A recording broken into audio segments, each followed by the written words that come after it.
Legenda Putri Mandalika. Kisah dari Provinsi Nusa Tenggara Barat.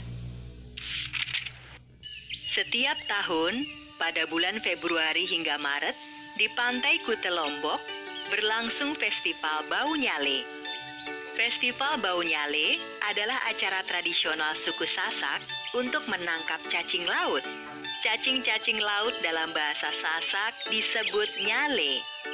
Nyale ini akan keluar ke pantai tepat pada hari ke-20 setelah purnama di bulan ke-10 menurut kalender suku Sasak.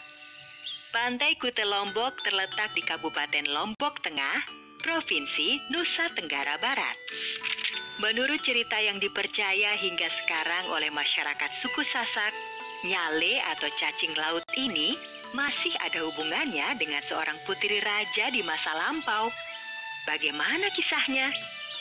Mari kita simak dalam cerita berikut ini. Dahulu kala, tersebutlah sebuah kerajaan yang terletak di Pulau Lombok. Istana kerajaan tersebut berada tidak jauh dari pantai. Raja Tanjung Beru dan permaisurinya Dewi Seranting memimpin kerajaan dengan sangat adil dan bijaksana. Rakyat pun hidup dengan rasa aman dan tentram. Dengan pemimpin yang mumpuni, rakyat sebuah negeri akan mengalami kemakmuran dan kesejahteraan. Kebahagiaan rakyat dan keluarga istana semakin bertambah setelah permaisuri melahirkan seorang bayi perempuan, Putri Mandalika, nama yang diberikan oleh Raja Tanjung Beru kepada putrinya. Hingga akhirnya Putri Mandalika tumbuh dewasa.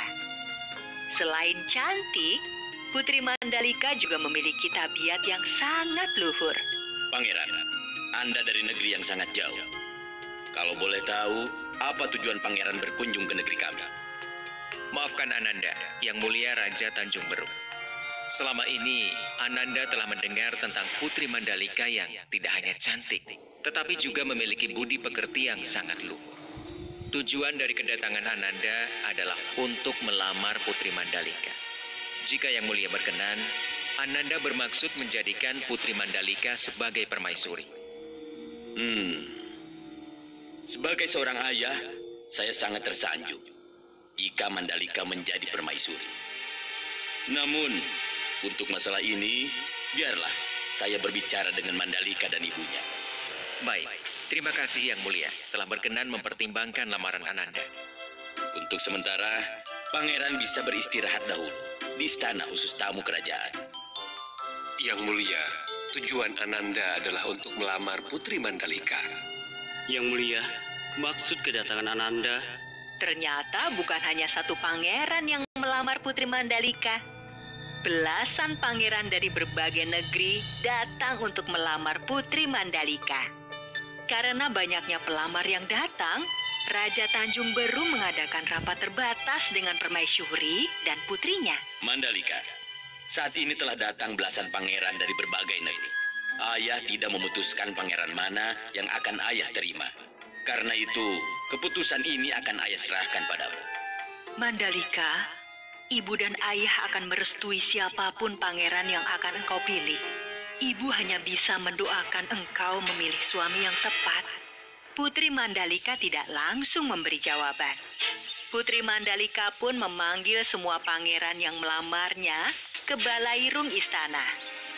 Putri Mandalika ingin mengenali siapa saja pangeran yang melamarnya. Putri Mandalika sepertinya berpikir keras menentukan pilihan. Sedangkan para pangeran itu mulai tidak sabar. Terjadi keributan kecil di antara mereka. Putri Mandalika pasti akan memilihku. Ayahku adalah raja besar yang menguasai utara. Tidak mungkin. Akulah putra mahkota kerajaan barat sana. Putri pasti memilihku. Ayahku adalah penguasa lautan di timur. Akulah yang paling layak menikah dengan Putri Mandalika. Jika sampai kamu atau kamu yang terpilih, kupastikan pasukanku akan menyerang kerajaan kalian. Kamu pikir aku tidak berani menyerang kerajaanmu? Pasukanku punya persenjataan yang lebih lengkap. Kerajaanmu akan kuratakan dengan tanah. Kalau aku tidak terpilih, maka aku bersumpah semua armada angkatan laut ayahku akan meluluhlantahkan negeri kalian. Akan ke bumi hanguskan negeri kalian hingga tak tersisa. Diam kalian! Para pangeran langsung diam di tempat karena terkejut Putri Mandalika ternyata berani membentak mereka. Pada hari ke-20 bulan ke-10 atau 3 hari dari sekarang, pagi-pagi sekali, datanglah ke pantai. Aku akan memberi jawaban kepada kalian. Masih ada waktu 3 hari lagi. Putri Mandalika menunda jawaban dan pergi ke pantai. Putri Mandalika sepertinya tidak ingin gegabah mengambil keputusan. Dia sudah melihat ancaman perang besar jika memberi jawaban dengan terburu-buru. Putri Mandalika pun bersemedi di tepi pantai. Dia mencari cara menghindari pertumpahan darah dengan memohon petunjuk yang maha kuasa. Pada malam sebelum hari ke-20, Putri Mandalika selesai bersemedi dan menemui kedua orang tuanya. Ibu, ayah, besok pagi-pagi, marilah kita datang ke pantai. Ananda sudah mempunyai jawaban untuk para pangeran itu. Hari yang ditunggu-tunggu para pangeran pun tiba. Belasan pangeran itu pun sudah menunggu dengan tidak sabar. Bukan hanya para pangeran, tetapi rakyat juga berduyun-duyun datang ke pantai. Mereka ingin mengetahui siapa yang akan menjadi suami Putri Mandalika. Putri Mandalika ditemani ayah dan ibunya datang dengan berjalan kaki dari istana. Setelah melihat para pangeran itu sebentar, Putri Mandalika berjalan menuju karang tempatnya bersemedi. Para pangeran, dengar baik-baik apa yang akan aku katakan, karena aku tidak akan mengulanginya. Jika aku menerima salah satu dari kalian, maka akan ada pertumpahan darah dan negeri-negeri di Lombok akan saling berperang. Aku hanya menginginkan rakyat negeri kita ini hidup makmur, aman dan tentram. Sungguh aku tidak akan sanggup melihat peperangan dan negeri-negeri saling bermusuhan. Kalian para pangeran akan tetap bisa hidup enak. Tetapi ingatlah nasib rakyat kalian. Rakyatlah yang selalu menjadi korban dan menderita akibat perang. Karena itulah, maka aku memutuskan menerima lamaran kalian semua. Itulah keputusanku. Dan keputusanku ini akan menghindarkan rakyat tidak berdosa dari kejamnya perang. Ibu dan ayah, terima kasih telah membesarkanku dengan kasih sayang. Ananda merasa belum cukup berbakti untuk membalas kebaikan ibu dan ayah.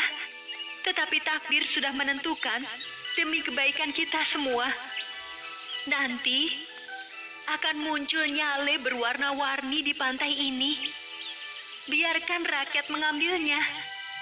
Mereka bisa memasaknya atau menaburkannya ke sawah ladang mereka. Selamat tinggal, Ibu, Ayah.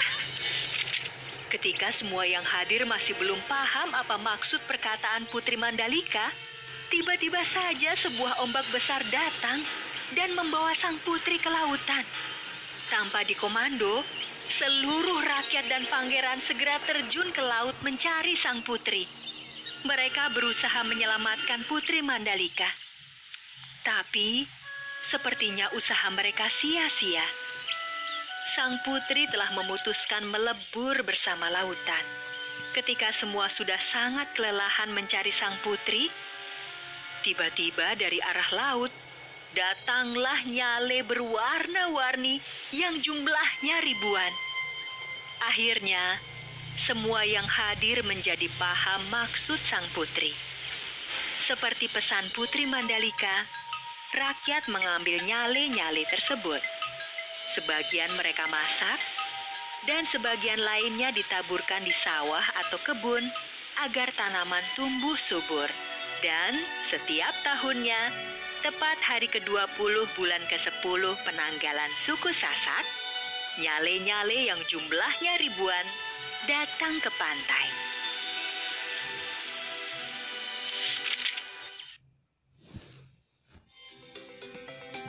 Halo teman-teman, subscribe di tombol merah di bawah ini ya. Like dan share juga di media sosial teman-teman. Dan satu lagi, isi komentar, usulan, atau saran juga ya.